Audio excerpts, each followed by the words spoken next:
మంగళగిరిలోని TDP central ఆఫీస్లో booth స్థాయి మేనేజ్మెంట్ వర్క్షాప్ నిర్వహించారు. రిపోర్ట్. టీమ్ 11 కల్తీ మద్యానికి, కల్తీ నెయ్యికి, బాబాయి హత్యకు బ్రాండ్ అంబాసిడర్లు. దేవుడిని అడ్డం పెట్టుకుని 250 కోట్లు దోచేశారు. నేడు క్లీన్ చిట్ వచ్చిందంటూ టీమ్ 11 తప్పుడు ప్రచారం. టీమ్ 11 దుష్ప్రచారాన్ని సమర్థవంతంగా తిప్పికొట్టాలని విద్యా, ఐటీ శాఖల మంత్రి నారా లోకేష్ దిశానిర్దేశం చేశారు. మంగళగిరిలోని టీడీపీ కేంద్ర కార్యాలయంలో జరిగిన బూత్ మేనేజ్మెంట్ వర్క్షాప్లో మంత్రి నారా లోకేష్ పాల్గొన్నారు. ఈ సందర్భంగా మంత్రి లోకేష్ మాట్లాడుతూ, పార్టీ అధికారంలోకి వచ్చిన తర్వాత నాయకులు పార్టీకి దూరం అవుతారు. ఇది జరగకూడదు. పార్టీ సొంతిల్లు, ప్రభుత్వం కిరాయి ఇల్లు అని మనం జీవితాంతం గుర్తు పెట్టుకోవాలి. నాయకులు ఎంత ఎదిగినా, ఎన్ని ఇబ్బందులు ఎదుర్కొన్నా చివరకు వచ్చేది మన దేవాలయం టీడీపీ ఆఫీస్కే అని చంద్రబాబు చెప్పారు. పార్టీని మనం బలోపేతం చేసుకోవాలి.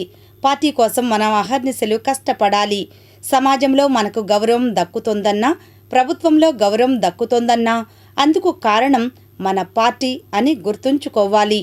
టీడీపీకి బూత్ అనేది గుండె లాంటిది. గ్రామ స్థాయి నుంచి కాదు, బూత్ స్థాయి నుంచి పార్టీని పునర్నిర్మాణం చేసుకోవాలనే లక్ష్యంతో ఈ కార్యక్రమాన్ని చేపట్టడం జరుగుతోంది. బూత్ స్థాయిలో బలంగా ఉంటేనే టీడీపీ బలంగా ఉంటుంది. సీనియర్లను, జూనియర్లను సమానంగా గౌరవిస్తా, పనిచేసే వారిని ప్రోత్సహిస్తా. పార్టీ ఏ కార్యక్రమానికి పిలుపునిచ్చినా మనం పనిచేసిన రోజే పార్టీ బలోపేతం అవుతుంది. కార్యకర్తలతో సమావేశం పెట్టుకున్నాం. బూత్ల వారీగా సమీక్ష చేశాం. బూత్ లెవెల్ నుంచి పార్టీని ఎలా బలోపేతం చేయాలని మేమంతా చర్చించాం. ఆ చర్చ తర్వాత మేం అనుకున్న నిర్ణయాలను తూచా తప్పకుండా 4 ఏళ్లు అమలు చేశాం. చాలామంది 2 నియోజకవర్గాల్లో పోటీ చేయాలని చెప్పారు. సంస్థాగత నిర్మాణాన్ని నమ్ముకున్నాను. సంస్థాగత నిర్మాణం బలంగా ఉంటే విజయం సాధిస్తామని గట్టిగా నమ్మాను. గెలిచి చూపిస్తానని ఆనాడే చెప్పా. 5 జోన్లలో 4772 బూత్లను బలోపేతం చేయాల్సిన అవసరం ఉంది. ఇందుకు 903 మంది సీనియర్ నాయకులను నియమించి కార్యాచరణ ఇవ్వడం జరిగింది. మీరంతా బూత్కు వెళ్లి పరిస్థితులను తెలుసుకోవాలి. కనీసం బూత్కు ఒక్కరోజు కేటాయించాలి. అక్కడ జరుగుతున్న విషయాలు తెలుసుకోవాలి. సమస్యలు ఏవైనా ఉంటే 3 పార్టీలు కూర్చొని చర్చించుకుంటాయి.